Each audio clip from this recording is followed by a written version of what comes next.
చెప్తావా చేస్తావా అని వాడి తలను ఫాస్ట్గా గోడ వరకు లాక్కెళ్లాడు ఆకాష్. ఆ దెబ్బకు వాడు చెప్తాను సార్ చెప్తాను అని అన్నాడు.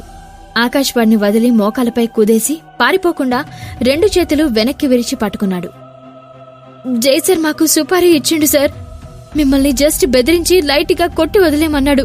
అంతే సార్, నాకింకేమీ తెలవదు సార్ అని ఓపిక లేకపోయినా బలవంతంగా చెప్పాడు ఆ రౌడీ. జై ఎవడువాడు అన్నట్టుగా చూశాడు ఆకాష్. జేకే కన్స్ట్రక్షన్స్ ఎండి అని రెప్పలు వాల్చేస్తూ అన్నాడు ఆ రౌడీ. వాడికి నాతో ఏం పని చెప్పు అని వాడి తలని గోడకు కొట్టి అడిగాడు ఆకాష్. ఆకాష్ దెబ్బకి వాడు తట్టుకోలేక చెప్తాను సార్, ఐశ్వర్య మేడం జై సార్ సొంతం అవ్వాలంటే నువ్వు మేడంని చేరుకోకూడదు. అందుకే మిమ్మల్ని హాస్పిటల్లో పడేలా కొట్టి వదిలేమని చెప్పాడు. కానీ నువ్వింత గట్టోడువని తెలవదు మాకు.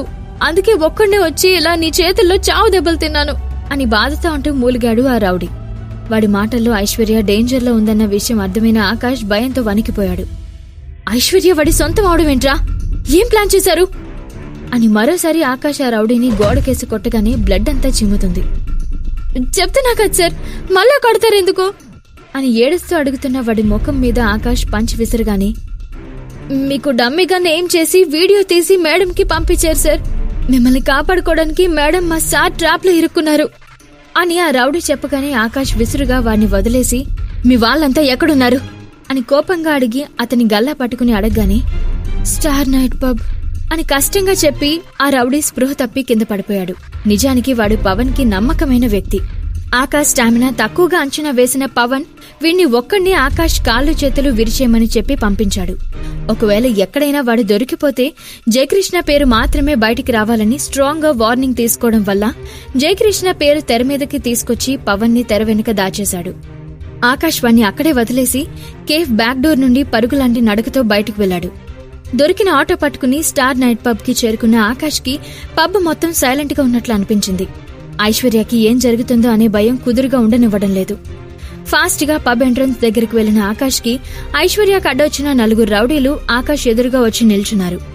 ఆకాష్ తలెత్తి వాళ్ళని చూసి గట్టిగా నిట్టూర్చి, రే ఇప్పుడు ఫైట్లు గట్రా చేసే ఇంట్రెస్ట్ అస్సలు లేదురా. లోపల నా ఐషు బేబ్ నా కోసం వెయిట్ చేస్తూ ఉంటుంది. సో మనం తర్వాత మాట్లాడుకుందాం అని కూల్ గా బుజ్జగిస్తున్నట్టు చెప్పాడు. ఆ 4లో ఒకడు ముందుకొచ్చి ఏం మాట్లాడకుండా ఆకాష్ ని వెనక్కి నెట్టాడు. కింద పడేవాడల్లా తమాయించుకుని నిల్చుని, రే రే అవతల నా ప్రాణం ఎంత అల్లాడిపోతుందో తెలియక పిచ్చి లేస్తుంది. దాన్ని చూసే వరకు ప్రశాంతంగా ఉండలేన్రా అని ఆకాష్ చెప్తుండగానే మరొకడు ముందుకొచ్చి ఆకాష్ కాలర్ పట్టుకున్నాడు.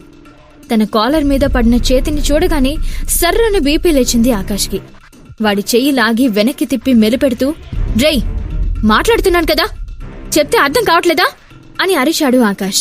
వాడి చెయ్యి విరుగుతున్న గుర్తుగా బోన్స్ పటపటమని సౌండ్ చేస్తుంటే నొప్పితో గట్టిగా కేకలు వేశాడు. అది చూసి ఆ గ్రూప్లో మిగిలిన 3 ఒకేసారి ఆకాష్ మీద విరుచుకుపడ్డారు. ఆకాష్ కూడా ఏమాత్రం తగ్గకుండా చెయ్యి విరుస్తున్న వాడి కడుపులో గట్టిగా తన్నాడు. వాడు ఎగిరెళ్లి ఎంట్రన్స్ గ్లాస్ డోర్ కి తగిలి దబ్బున పడిపోయాడు. వెంటనే తన వెనక నుండి వస్తున్న వాడి చెయ్యి లాగిపెట్టి ఎత్తేశాడు ఆకాష్. మరోవైపు పవన్ తనకి చెల్లెలు అని కూడా చూడకుండా జయకృష్ణకి అప్పగించేశాడు. కామంతో చూస్తున్న జయకృష్ణ వంక చూసి, ఎంజాయ్ జై అని కన్ను కొడుతూ చెప్పి డాక్యుమెంట్స్ తీసుకుని వెళ్లిపోయాడు పవన్. తన చేతుల్లో ఉన్న ఐశ్వర్యాన్ని అనువనువున కళ్లతోనే తినేస్తూ, ఈ అందం నా సొంతమయ్యే రోజు కోసం ఎంతలా వెయిట్ చేస్తున్నానో తెలుసా డార్లింగ్. ఈ రోజు నీ పొగరు అణిచి నిన్ను నా కీప్గా ఉంచుకుంటాను, పర్మనెంట్ గా ఇక్కడే ఉంచేసుకుంటాను అని కసిగా ఆమె పెదాలను తన కరుకైన వేళ్లతో గట్టిగా పిండుతూ అన్నాడు జయకృష్ణ. స్పృహలో లేని ఐశ్వర్య మీద కొంచెం కూడా జాలి దయ లేకుండా తనని భుజాలపై వేసుకుని ఆ క్యాబిన్ వెనుకున్న సీక్రెట్ రూమ్ కి తీసుకెళ్లాడు జయకృష్ణ. తెల్లని మెత్తని బెడ్ మీద ఐశ్వర్యాన్ని పడుకోబెట్టి, నీ అందం నన్ను మరింత టెంప్ట్ చేస్తుండే డార్లింగ్, బట్ నువ్విలా కదలకుండా ఉంటేలా అంటూ ఐశ్వర్య పక్కన వాలిపోయాడు జయకృష్ణ. ఆకాష్ ఆవేశంతో ఊగిపోతూ అడ్డుగా వచ్చిన 4 మడిచి మూలకి విసిరేశాడు.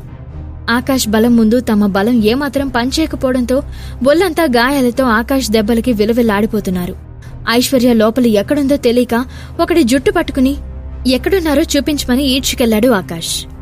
సార్ సార్ ఈ క్యాబిన్ వెనుక సార్ పర్సనల్ రూమ్ ఉంది, జై సార్ అక్కడే ఉంటారు అని వాడు చెప్పగానే రౌద్రం నిండిన కళ్ళతో వాడిని పక్కకి తన్ని క్యాబిన్ లోపలికి వెళ్లాడు ఆకాష్. క్యాబిన్ మొత్తం చెక్ చేసినా చిన్న క్లూ కూడా దొరక్కపోవడంతో అసహనంగా టేబుల్ మీదున్న ఫ్లవర్ వర్స్ విసిరేసి గట్టిగా ఐషూ అని గట్టిగా అరుస్తూ కన్నీళ్లతో మోకాలపై కూర్చుని ఊపిరాడ్డం లేదే, ఎక్కడున్నావే అంటూ పిచ్చివాడ్లా క్యాబిన్లోని ఫైల్స్ అన్ని విసిరేస్తూ అంతా గందరగోళం చేసి పిచ్చివాడ్లా అరిచాడు. అప్పుడే అక్కడ అతనికి ఐశ్వర్య పగిలిపోయిన గాజు కనిపించేసరికి మరింత కోపంగా కళ్ళెర్రచేసి రగిలిపోయాడు ఆకాష్. ఆవేశం బాధ కలిపి కోపంగా పక్కనే టేబుల్ మీదున్న బాటిల్ తీసుకుని గట్టిగా విసిరేశాడు ఆకాష్. అది నేరుగా వెళ్లి గోడకి తగిలి కిర్రుమని శబ్దం చేస్తూ ఒక పెయింటింగ్ పక్కకి జరిగి డోర్ ఓపెన్ అవ్వగానే అక్కడ కనిపించిన దృశ్యం చూసి ఆకాష్ గుండె బద్దలైపోయింది. ఐశ్వర్యని ఆకాష్ కాపాడతాడా లేక వాళ్ళ చేతుల్లో దెబ్బలు తింటాడా? ఈ ప్రశ్నలకు సమాధానాలు తెలుసుకోవాలంటే నెక్స్ట్ ఎపిసోడ్ వినాల్సిందే. క్రింద ఇచ్చిన లింక్ ని క్లిక్ చేసి పాకెట్ ఎఫ్ఎం యాప్ ని ఇన్స్టాల్ చేసుకోండి. Stay tune to pocket FM.